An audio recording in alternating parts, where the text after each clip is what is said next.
పొన్నం ప్రభాకర్ గారు మీరు బీసీ సంక్షేమ శాఖ మంత్రి. మరి బీసీ సంక్షేమ శాఖలో గురుకుల పాఠశాలల్లో పిల్లలు చనిపోతా ఉంటే కనీసం అధికారులను ఏమైందని కనుక్కోవాలి కదా. మీ నియోజకవర్గంలో జరిగితే మీరు పోవాలి కదా. అసలు ఆర్ఎస్ ప్రవీణ్ కుమార్ గారు మీకు గురుకుల పాఠశాలల గురించి మాట్లాడే నైతిక హక్కు ఉందా?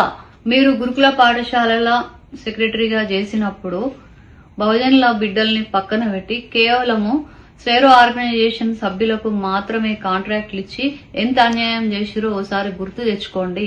మీరు సెక్రటరీగా ఉన్నప్పుడు గురుకుల పాఠశాల ఫుడ్ పాయిజన్ అయ్యి ఎన్ని వందల మంది పిల్లలు అస్వస్థతకు గురైరో ఓసారి గుర్తు చేసుకోండి.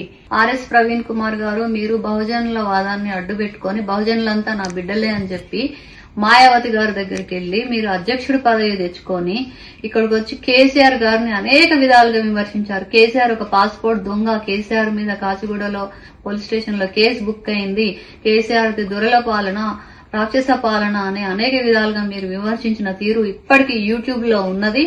ఇవాళ అదే నోటితో కేసీఆర్ కి అమ్ముడు పోయి బహుజనులందరికీ రోడ్డు మీద వదిలేసి వాళ్ళ గొంతు కోసి ఇవాళ కేసీఆర్ గారిని ఇంద్రుడు చంద్రుడు అని పొగుడుతున్నారు. మీ నైజాన్ని పైసలు తీసుకున్న అమ్ముడు పోయి మీరు పార్టీల కండువలు మార్చిన విధానాన్ని మొత్తం కూడా తెలంగాణ ప్రజలు గమనించారు కాబట్టే మీకు ఎన్నికల్లో 2 సార్లు ఓడించి ఇంట్లో కూర్చోబెట్టారు ప్రజలు. సీఎం రేవంత్ రెడ్డి గారు మృతుల కుటుంబాలని పరామర్శించలేదు అనే ముందు గతంలో కొండగట్టు లోయలో బస్సు బొల్తబడి 200 మంది చనిపోతే మీ కేసీఆర్ గారు ఫామ్ హౌస్ గదులు వెళ్లి చూడలేదు. ఆ రోజు ఎందుకు ప్రశ్నించలేదు? మాసాపేట రైల్వే ట్రాక్ యాక్సిడెంట్ లో 25 మంది పసిపిల్లలు చనిపోతే కేసీఆర్ గారు ముఖ్యమంత్రి హోదాలో వెళ్లి పరామర్శించలేదు. మరి దానికేం సమాధానం చెప్తారు? కాబట్టి ఆర్ఎస్ ప్రవీణ్ కుమార్ గారికి మా పొన్నం ప్రభాకర్ గారి గురించి, మా ముఖ్యమంత్రి రేవంత్ రెడ్డి గారి గురించి మాట్లాడే నైతిక హక్కు లేదు.